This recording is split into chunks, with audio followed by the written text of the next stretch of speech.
এবং একই সাথে আমরা 3D দেখতেছি। এখানে আসলে আমরা এলিভেশন দেখতেছি, 4টা এলিভেশন দেখা যাবে একসাথে।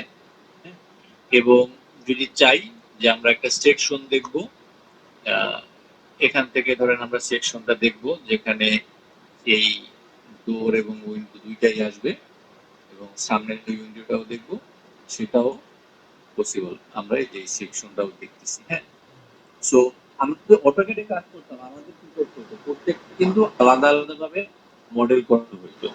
কিন্তু আমাদের রিভিটে এই সুবিধাটা যে আমরা একসাথে সবকিছু দেখতে পারতেছি। ইভেন যেমন ধরেন আমি এখানে আর একটা উইন্ডো বসাবো, এই উইন্ডোটা একটু চাপ দিই, এখানে আর একটা উইন্ডো বসাচ্ছি। এখন দেখেন 3D-তে আমার এখানে একটা উইন্ডো চলে আসছে। এলিভেশন গুলো যদি যাই, এলিভেশনে যে এখানে কিন্তু একটা উইন্ডো চলে আসছে।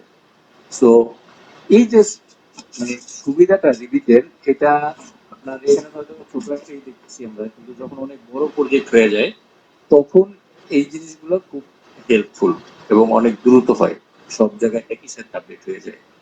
ইভেন আমরা এখান থেকে এখন দেখব যে আমি কয়টা ডোর ইউজ করছি।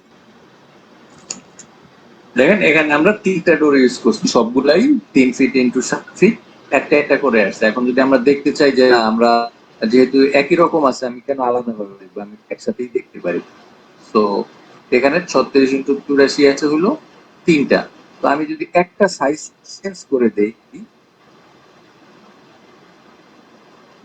ধরেন এটার সাইজ আমি অন্য একটা সাইজ দিলাম, 34 ইন্টু 7 ফিট। হ্যাঁ, সো এখন যদি আমি শিডিউলটা যাই, দেখেন এই তো হয়ে গেছে।